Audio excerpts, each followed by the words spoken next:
Assalamualaikum warahmatullahi wabarakatuh. Perkenalkan, nama saya Ramona Sari, NIM 1950210216. Di sini saya dari kelompok 8 akan mempresentasikan hasil diskusi dari kelompok kami, yaitu mengenai tema manajemen konflik dalam bisnis Islam. Untuk peta konsepnya, yang pertama kita akan membahas definisi konflik, jenis-jenis konflik, penyebab konflik, dan yang terakhir adalah metode penyelesaian konflik. Kami dari kelompok 8 dengan saya sendiri Ramona Sari NIM 1950210216 dan rekan saya Alia Wahyu Tamara dengan NIM 1950210228. Oke, kita menuju materi pertama yaitu mengenai definisi konflik. Apa itu definisi konflik? Definisi konflik adalah sebuah proses yang dimulai ketika satu pihak memiliki persepsi bahwa pihak lain telah mempengaruhi secara negatif atau akan mempengaruhi secara negatif sesuatu yang menjadi kepedulian atau kepentingan pihak pertama. Nah, untuk selanjutnya ada jenis-jenis konflik. Untuk yang pertama adalah konflik berdasarkan pihak-pihak yang saling bertentangan. Di sini terdapat 5 jenis, yaitu yang pertama adalah konflik dalam diri individu, yaitu terjadi jika seorang individu menghadapi ketidakpastian tentang pekerjaannya yang diharapkan. Yang kedua adalah konflik antar individu, di mana dalam organisasi yang sama, hal ini sering diakibatkan oleh perbedaan-perbedaan kepribadian antara individu. Dan yang ketiga ada konflik antara individu dan kelompok, yaitu berhubungan dengan cara individu menghadapi tekanan untuk keseragaman yang dipaksakan oleh kelompok kerja mereka. Yang keempat adalah konflik antar kelompok dalam organisasi yang sama, pernah terjadi pertentangan kepentingan antar kelompok. Dan yang terakhir ada konflik antar organisasi yang timbul sebagai akibat bentuk persaingan ekonomi dalam sistem perekonomian suatu negara.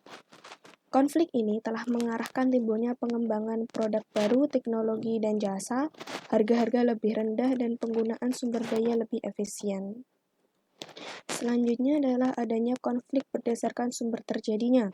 Di sini ada 3. Yang pertama adalah masalah komunikasi yang bisa terjadi pada masing-masing atau gabungan dari unsur-unsur komunikasi, yaitu sumber komunikasi, pesan, penerima pesan, dan saluran. Yang kedua adalah struktur organisasi, yang secara potensial dapat memunculkan konflik. Tiap departemen atau fungsi dalam organisasi mempunyai tujuan, kepentingan, dan program sendiri-sendiri yang seringkali berbeda dengan yang lain. Dan yang ketiga adalah faktor manusia, di mana sifat dan kepribadian manusia satu dengan yang berbeda dan unik. Hal ini berpotensi memunculkan konflik juga. Dan yang terakhir adalah konflik berdasarkan jenis peristiwa dan proses. Yang pertama ada konflik biasa, yaitu konflik yang terjadi hanya karena kesalahpahaman. Yang kedua adalah konflik luar biasa, di mana konflik yang tidak berstruktur karena sebelumnya kita tidak mempunyai catatan mengenai modus operasinya. Dan yang ketiga adalah konflik zero sum atau game, di mana bentuk konflik yang hasilnya adalah satu pihak menang dan pihak lain kalah, yaitu win and lose.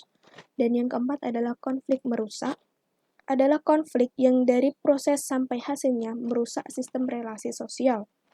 Dan yang terakhir adalah konflik yang dapat dipecahkan, adalah konflik substantif karena dapat dipecahkan melalui sebuah keputusan bersama.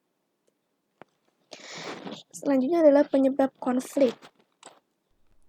Dalam penyebab konflik, Sophia membuat kesimpulan mengenai faktor-faktor penyebab terjadinya konflik dalam organisasi. Terdapat 18 di antaranya. Yang pertama adalah konflik nilai, 2. kurangnya komunikasi, ketiga kepemimpinan yang kurang efektif, keempat ketidakcocokan peran, kelima produktivitas yang rendah, keenam perubahan keseimbangan, ketujuh konflik yang belum terpecahkan, 8. Kebutuhan untuk membagi sumber daya terbatas, 9. Perbedaan tujuan, 10. Saling ketergantungan, dan 8 lainnya yang bisa dibaca di slide di sini. Saya lanjutkan yaitu mengenai metode penyelesaian konflik. Secara umum, upaya mengakhiri konflik melalui strategi manajemen konflik terdapat 3 asumsi. Yang pertama adalah kalah-kalah, yaitu di mana setiap orang yang terlibat dalam konflik akan kehilangan tuntutannya jika konflik terus berlanjut. Dan yang kedua adalah kalah menang, di mana salah satu pihak pasti kalah karena dia kehilangan tuntutannya, dan pihak lain pasti menang. Indikasi selanjutnya adalah jika pihak yang kalah kurang menerima keputusan dengan sepenuh hati, maka di kemudian hari akan timbul konflik yang baru. Dan yang ketiga adalah menang-menang, di mana dua pihak menang terjadi jika dua pihak kehilangan sedikit tuntutannya. Namun, hasil akhir memuaskan dua pihak. Jika kedua pihak menerima keputusan dengan lapang dada, maka akan mencegah terjadinya konflik dan bersumber pada masalah yang sama. Penyelesaian konflik dalam perspektif Islam. Yang pertama adalah mengumpulkan informasi mengenai konflik yang terjadi. Selanjutnya mengidentifikasi dan meluruskan ketidaksepakatan yang terjadi kepada pihak yang terlibat. Yang kedua adalah pihak-pihak terlibat mengadakan islah, yaitu mengadakan melakukan musyawarah, negosiasi, bertukar informasi, saling mendengarkan penjelasan, serta melakukan sikap take and give untuk menciptakan win solution. Hal-hal yang perlu diperhatikan oleh pihak-pihak yang terlibat konflik dalam musyawarah, di antaranya yaitu berperilaku islami, tidak menggunakan kata-kata buruk, mencela, memaki, menyinggung, dan menyakiti perasaan seseorang. Juga rendah hati, menghindari perbuatan keji, tidak adil, kemungkaran, dan permusuhan. Tidak mengejek, mengutuk, menyalahgunakan kekuasaan, menggunakan kata-kata kasar, dan melebih-lebihkan. Dan yang terakhir adalah melakukan amar ma'ruf dan mencegah yang mungkar. Itu saja yang bisa dapat saya sampaikan. Kurang lebihnya saya mohon maaf. Jika ada kesalahan, mohon dimaafkan.